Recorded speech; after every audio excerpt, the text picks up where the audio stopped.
My name is Pauline and I have 4 kids, Eddie, Natalie, Melanie, and Evelyn, and I've been coming to community for 4 years. In 2001, my husband, that I've been married to for 11 years, decided to have an affair with my best friend at the time, and this was a very difficult time for me and my 3 kids, Eddie, Natalie, and Melanie. I decided to divorce him, and I left and I moved in with my family. In 2003, I met Jim. I was with Jim for about 10 years, and that's when my daughter Evelyn came. About a year into my relationship with Jim, I noticed that he, had addictions and a lot of demons inside of him. I did notice as years went on that he was having a lot of anxiety, a lot of stress and depression. So I took him to the doctor to help him get some medication to maybe help get that under control. To me, I guess it just made things worse in a sense that because he was still drinking, he was still taking drugs. We actually had a little disagreement where I was begging him to stop drinking while taking the medication. He didn't want to listen to me, so normally he would go outside in the garage to cool off. That was his cooling off place, and we would stop fighting. But when I woke up in the morning, he wasn't in the house, and I went to look for him, and I found him outside. He had passed away by taking an overdose of his medication. I just remember hugging him until the ambulance came, and I felt somewhat to blame. I felt like I didn't do enough. So after Jim died, I found myself alone, my 4 kids, and I was in a really, really bad way as far as debt.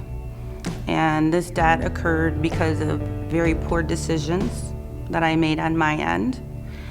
And not only had it put us in trouble financially, but there was a possibility that I could lose my job.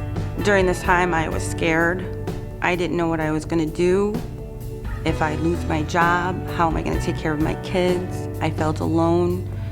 I just felt like I had nowhere to go. I really wanted to reach out to somebody at that point in time. I called Dave Roche, the pastor at Lamont, and I made an appointment to meet with him.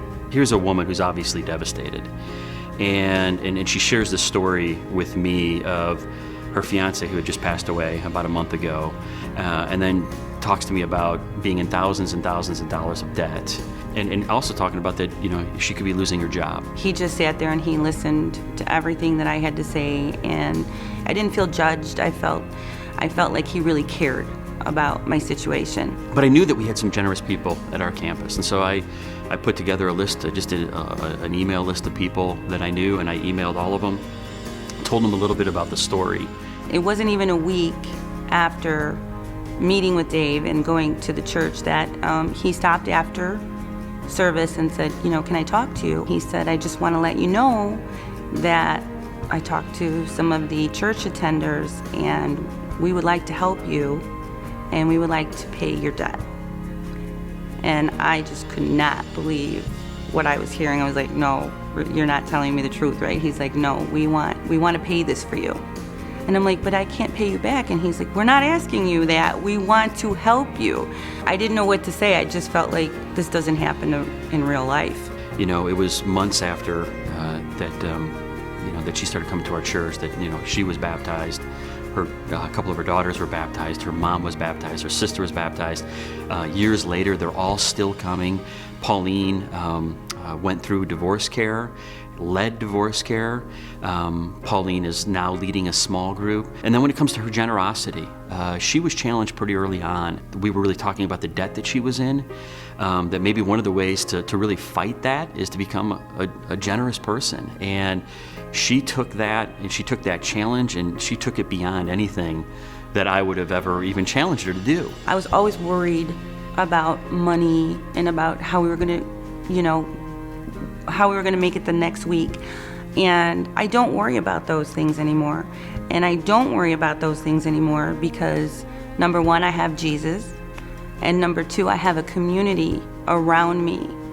She's one of our top givers. I mean, here is a single mom that not that long ago was in really this prison of shame, this prison of pain, this prison of debt, this prison of unforgiveness. And now she's living as a forgiven person. She's living as a free person. She's living as a generous person, and is inspiring so many people and is bringing the kingdom to so many other people's lives because of what Jesus has done in her life.